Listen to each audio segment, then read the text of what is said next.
She was the only black teacher in a small-town school, respected by her students, hated by its gossip. But everything changed the day a single father stormed into her classroom, and straight into her life. They said she ruined his family. They said he lost everything for her. But no one in that town knows what really happened the night of the storm. The rain started just as the last bell rang. It wasn't a soft drizzle, it came down in sheets, drumming against the classroom windows like it had something to prove. Ms. Amara Ellis stood by the board, arms folded, watching as the children dashed out with backpacks over their heads. Their laughter echoed down the hallway, fading into the storm. The quiet that followed was her favorite part of the day, the silence after chaos. The moment she could breathe. But not today. Today, she was already bracing herself. Because one name had been circled in red ink in her gradebook. Ethan Walker. And she knew his father, that man, would come storming in the moment he saw the note she'd sent home. Sure enough, the door flung open before she could even sit. "Are you Ms. Ellis?" His voice was deep, edged like a knife that had seen too many battles. She turned. And there he was, tall, rain-soaked, white shirt clinging to his chest, sleeves rolled halfway up his forearms. His hair was dark blonde, wet and unkempt, jaw tight with restrained anger. He held a crumpled paper in one hand, her note. "Yes," she said evenly. "I am." "Then you're the one who called my son disruptive?" The words hung in the air between them. She took a slow breath. "Mr. Walker, please, have a seat. I think you're misunderstanding." "Oh, I understand plenty," he cut in, voice rising. "You've been teaching for what, a couple of years? You think you can label my kid after one bad day?" Amara's calm cracked. "Label him? I didn't label him, Mr. Walker. I'm trying to help him. He's bright, too bright sometimes, but he doesn't listen. He challenges me in class, and..." "He's 10, he snapped. "He challenges everyone." Amara met his gaze squarely. "That doesn't mean I won't correct him." Silence stretched between them. The storm outside raged on. For a moment, all they could hear was the thunder, and their own breathing. He finally looked away, jaw flexing. Then softer, "He's been through a lot. Since his mom." The words trailed off. Amara felt the weight behind them. The exhaustion. The defensiveness. The ache of a man who'd had to be strong for too long. She lowered her tone. "I didn't mean to upset him. Or you. But I can't teach him if he won't meet me halfway." He rubbed the back of his neck. His anger was melting, though pride kept it from vanishing completely. He doesn't trust easily." "I can tell," she said quietly. Their eyes met again. Something shifted, something subtle but undeniable. For a fleeting second, they weren't a teacher and a parent. They were just two tired souls, standing in the middle of a storm, trying to do their best. He exhaled, shaking his head. "Look, I shouldn't have come in here like this. It's been a long week." "It's fine," she replied. "We all have long weeks." He looked like he wanted to say more, but instead, he glanced at the clock. "I should go. Didn't mean to cause a scene." "You didn't," she said softly. "But next time, maybe start with hello." That earned her a faint smirk, the first hint of warmth in his expression. "I'll keep that in mind." He turned to leave, but paused at the door. "I'm Jack, by the way. Jack Walker." "Amara," she said. "Ms. Ellis to your son." His smirk deepened. "Got it." And then he was gone, swallowed by the rain and thunder. Amara stood there for a long while, staring at the door he just walked through, wondering why her heart was beating faster than it should. 2 days later, Ethan came to class quieter than usual. No interruptions. No snarky comments. He even helped another student with math. When the final bell rang, he lingered. "Ms. Ellis?" he asked. "Yes, Ethan." "My dad said I should apologize. So, sorry for being rude last time." She smiled gently. "Apology accepted. Thank you, Ethan." He hesitated. "He also said you're probably the toughest teacher in this school." Her eyebrow arched. "Did he now?" "Yeah. But," he smiled when he said it. Her stomach fluttered, and she hated that it did. That night, she stayed late again, grading papers under the soft hum of the ceiling fan. The school was quiet, the world outside fading into shadows. A light knock startled her. She looked up, and there he was again. Jack Walker. He stood in the doorway, less tense this time. He held a brown paper bag. I thought I'd bring peace offerings. Coffee and donuts. Amara blinked. You came back just for that? He shrugged, stepping in. And to make sure I didn't leave a bad impression. You mean besides storming into my classroom mid-thunderstorm? She teased. Exactly that, he said, a half-smile forming. She gestured toward the desk. Well, coffee helps. I'll take it. He handed her the cup, fingers brushing hers, a brief, accidental contact, but it sent a small jolt through her. So, she said, trying to focus. How's Ethan doing at home? Jack leaned against a desk, gaze softening. Better. He talks about you now. Oh. He said you're strict, but fair. Said you actually listen to him. That's more than most people do. She looked down, feeling a warmth in her chest she couldn't explain. He's a good kid. Just needs structure. And patience. Yeah, Jack murmured. Two things I'm still learning. For a moment, neither spoke. The only sound was the ticking clock. Then, lightning flashed, followed by a low rumble. Another storm. Jack turned toward the window. Guess it's just us and the weather again. Amara smiled faintly. Seems like it. They talked longer than they should have, about teaching, parenting, loss, and how small towns never stop watching. When she finally glanced at the time, it was past 9. Jack stood, stretching. Didn't mean to keep you this long. You didn't, she said, meaning it. He hesitated at the door again, the same way he had before. Good night, Amara. Good night, Jack. The door closed behind him, leaving her alone with the hum of the rain, and the strange, undeniable feeling that something had just shifted in her life, something she couldn't name yet. By the following week, whispers began. Small towns thrived on whispers. Parents who passed each other in grocery aisles. Teachers who talked too long in the lounge. The single dad and the teacher, it rolled off tongues with quiet suspicion. Amara ignored it. She always did.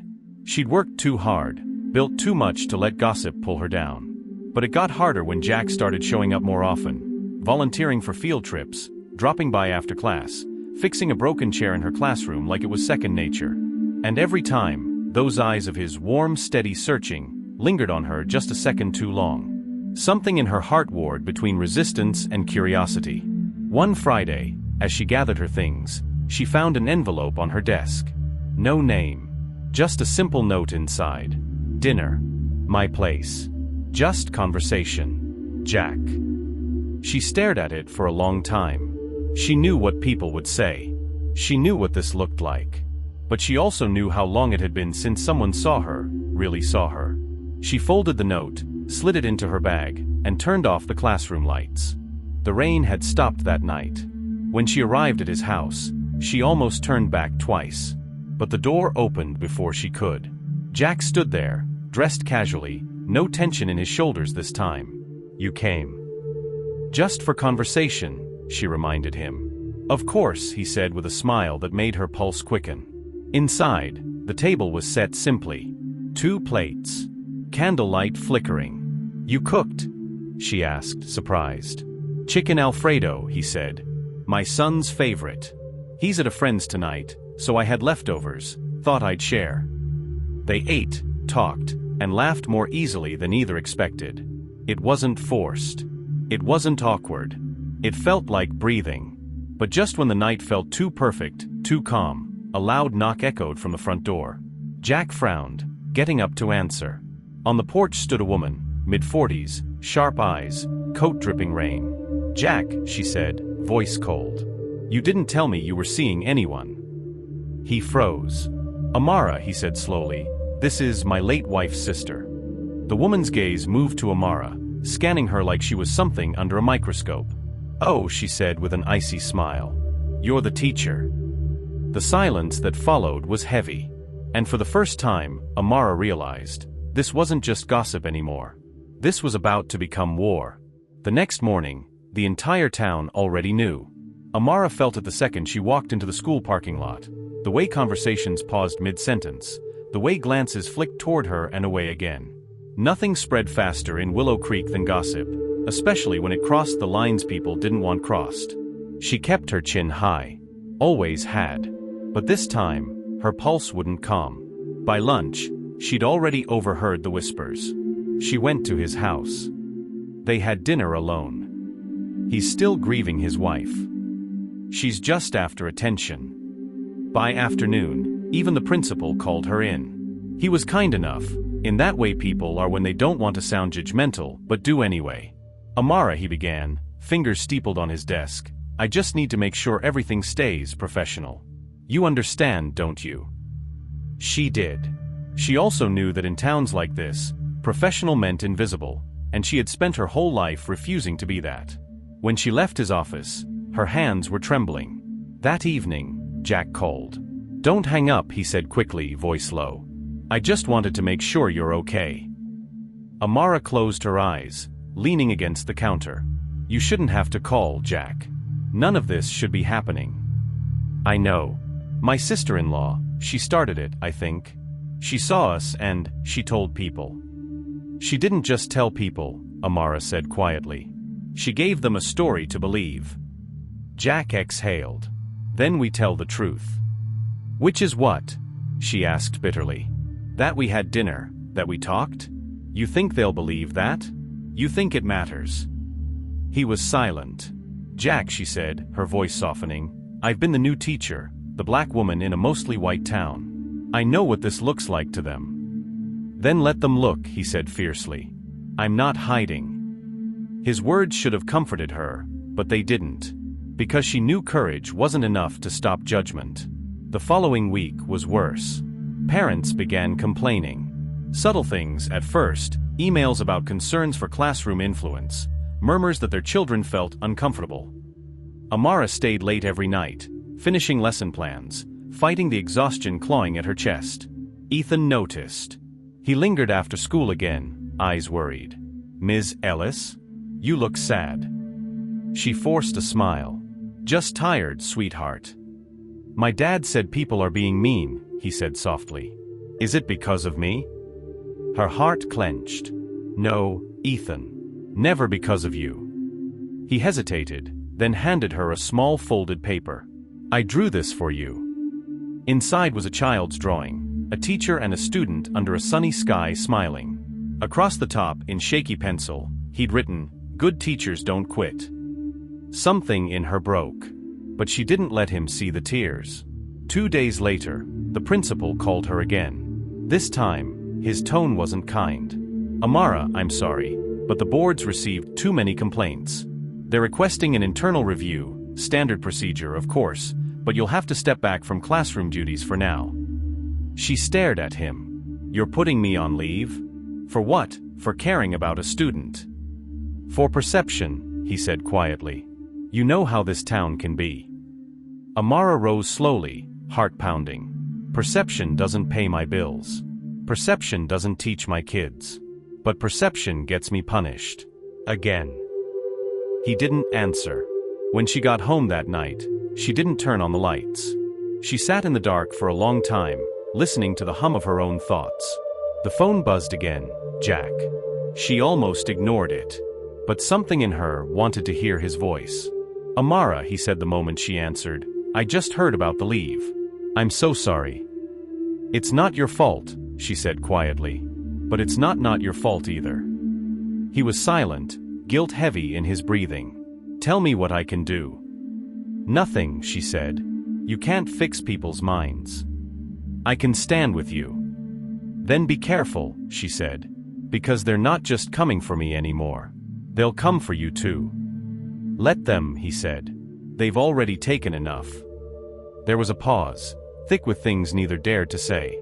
Then, softly, Amara. I care about you. I know that's the worst possible thing to say right now, but it's the truth. She closed her eyes. Don't say that. Why not? Because it'll make everything real. It is real. And that was the problem. The next morning, someone spray painted her car. Large red letters across the hood, homewrecker. She stood frozen in the parking lot, staring at the dripping paint. Her breath came in shallow bursts. Then she felt a presence beside her, Jack. He'd seen it too. His fists clenched. "Who did this?" he muttered, jaw tight. "Does it matter?" she said hollowly. "It's what they all think anyway." He turned to her, eyes burning. "Amara, listen to me, you don't deserve this. None of it. I don't care what they say."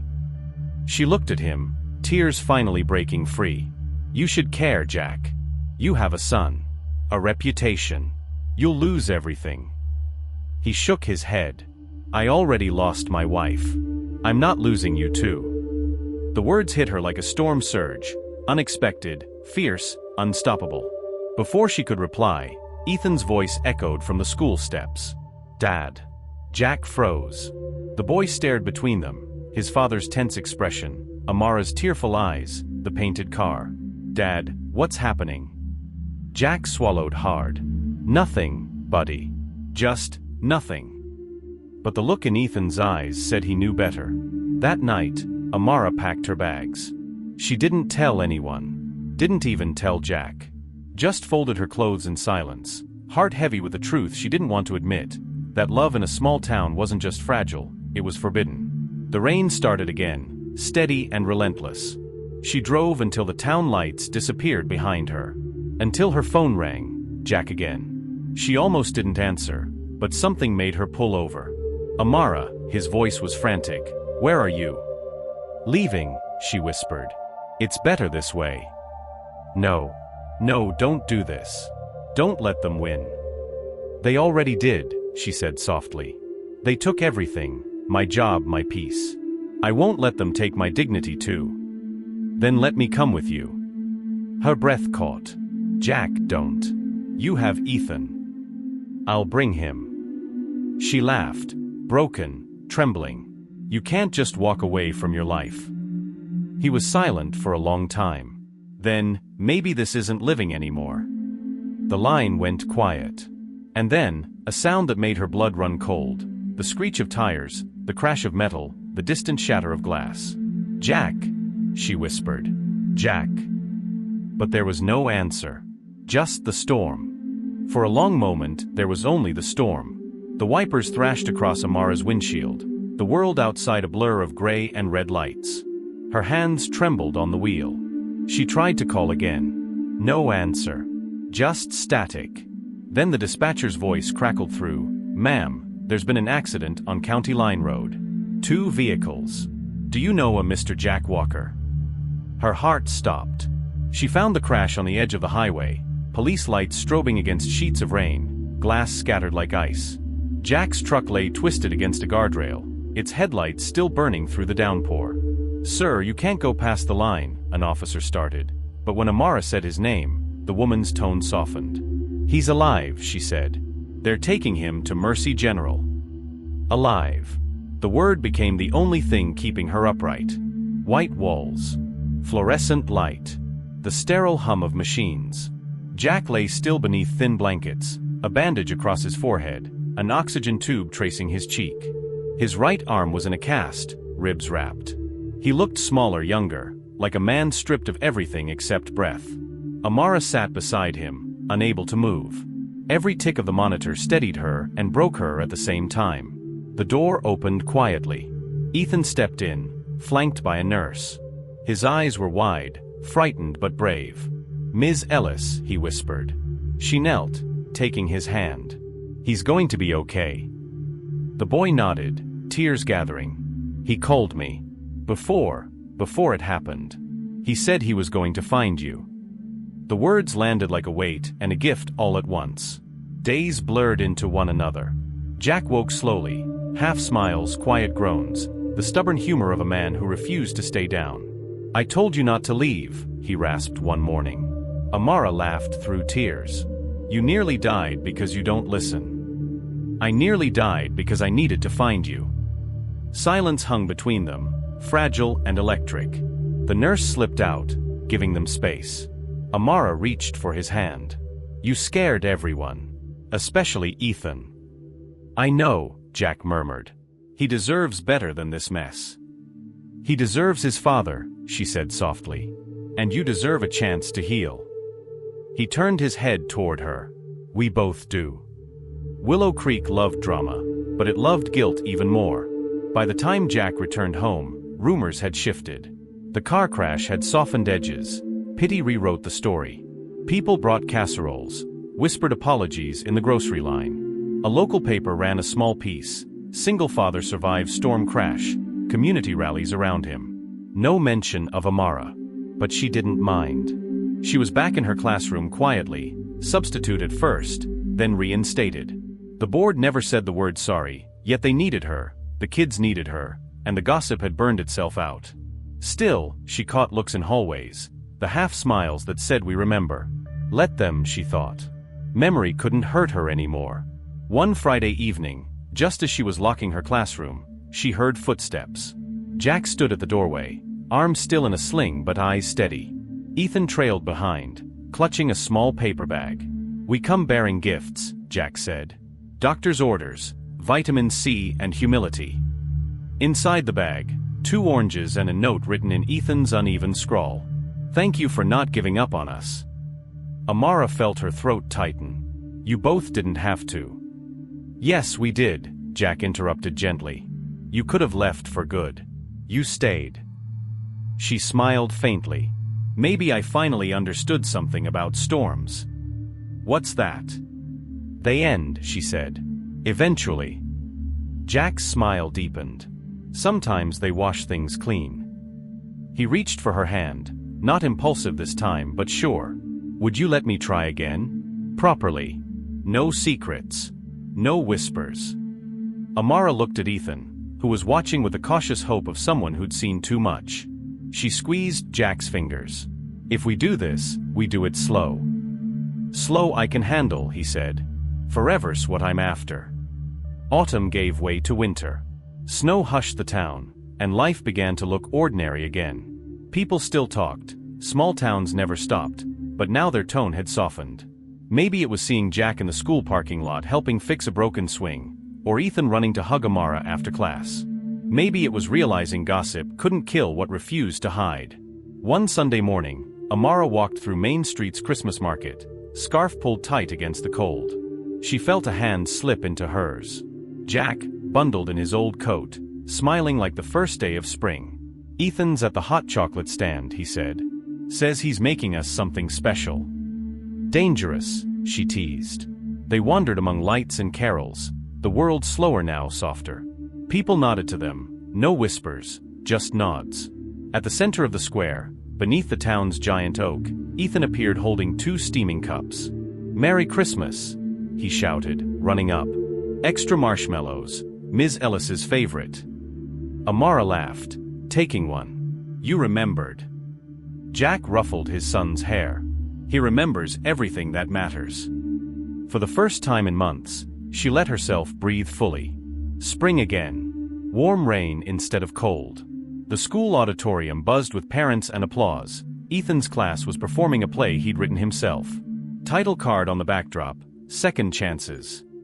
Amara watched from the wings as Ethan, in a slightly crooked costume, stepped forward and delivered his final line. Sometimes the hardest lesson is the one that teaches you how to forgive. The crowd clapped. Jack, sitting in the front row, wiped his eyes. After the curtain fell, Ethan ran to them both, hugging Amara first, then his father. Did I do good? Jack smiled.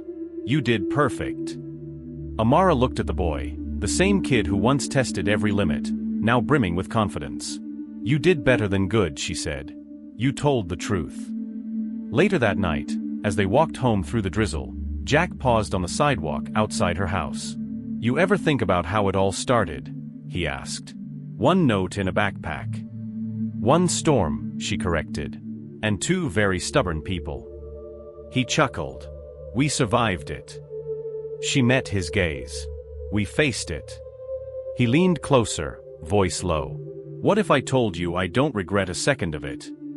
I'd tell you that's dangerous talk for a man with a son who needs breakfast at 6 a.m. And I'd tell you that son already asked when he can call you mom. The world went still. Amara blinked, heart lurching. He said that. Last week, Jack said softly. I told him to give me time to ask properly. He pulled a small box from his coat pocket. Not a ring, not yet, just a silver locket shaped like a raindrop. Inside, a tiny photo, the three of them at the school fair, laughing beneath a cloudy sky. For now, he said. A promise, not pressure. Amara traced the smooth metal with her thumb. The rain around them softened into mist. You sure about this? She asked. Jack nodded. I've never been surer of anything.